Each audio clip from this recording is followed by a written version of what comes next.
ஏகதந்தாய வித்மகி வக்ரதுண்டாய தீமகி தன்னோ தந்த பிரச்சோதயாத்.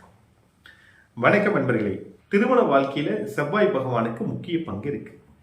திருமணத்துக்கு வரன் பார்க்கும் போது பிள்ளைக்கோ அல்லது பெண்ணுக்கோ செவ்வாய் தோஷம் இருக்குதா அப்படின்னு முதல்ல கேட்கிறாங்க. அந்த அளவுக்கு செவ்வாய் தோஷம் ஒரு முக்கியமானதா பார்க்கப்படுது. ஒருவரோட ஜனன ஜாதகத்துல லக்னம், சந்திரன், சுக்கிரன் இவங்களுக்கு செவ்வாய் இருக்கக்கூடிய இடத்தோட தொடர்பை வச்சு செவ்வாய் தோஷம் ஒருவருக்கு இருக்கா இல்லையா, அது எந்த அளவுக்கு வலிமையானதுன்னு கணிக்க முடியும்.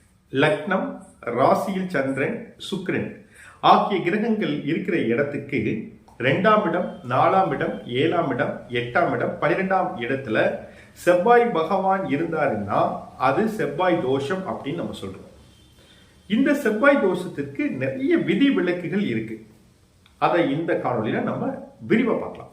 மேற்கண்ட இடங்கள்ல செவ்வாய் இருந்து செவ்வாய் கூட குரு, சனி, சூரியன் இவங்களோட சேர்க்கை பெற்றிருந்தாலும் அல்லது இவங்களோட பார்வை இருந்தாலும் அவங்களுக்கு செவ்வாய் தோஷம் இல்லை.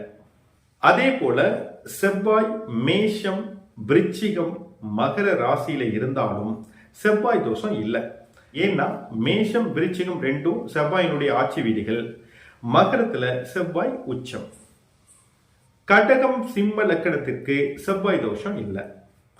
செவ்வாய் இருக்கக்கூடிய இடம் 2ஆம் வீடாக இருந்து அந்த வீடு மிதுனமாகவோ கன்னியாகவோ இருந்தாலும் செவ்வாய் தோஷம் இல்லை.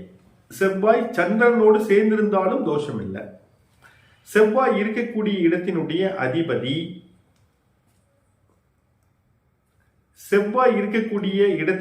ராசி அதிபதி கேந்திர திரிகோணங்கள்ல இருந்தாலும் செவ்வாய் தோஷம் இல்லை. இப்படி செவ்வாய் தோஷத்துக்கு பல விதிவிலக்குகள் இருக்கு. இந்த செவ்வாய் தோஷம் திருமண தடையை ஏற்படுத்துவதோடு மட்டுமல்லாம பல இடையூறுகளையும் அதை ஏற்படுத்தும். செவ்வாய் பகவான செவ்வாய் தோறும் செவ்வாய் ஹோரையில் வழிபடுவது சிறப்பு.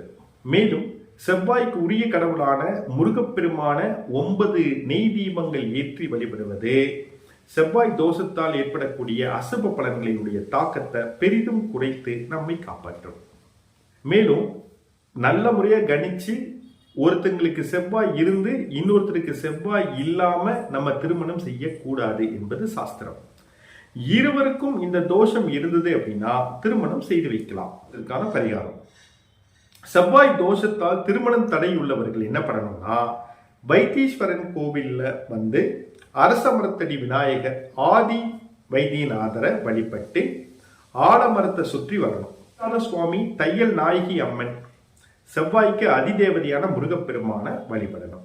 மேலும் அங்காரகன் சந்நிதியில உள்ள அங்காரகனுக்கு சிவப்பு வஸ்திர சாத்தி அபிஷேகம் செஞ்சு பரிகாரம் செஞ்சோம் அப்படின்னா தடைகள் நீங்கி சுபிட்சம் பெருகும். நன்றி. மீண்டும் ஒரு நல்ல ஒரு காணொலியில் காண்போம்.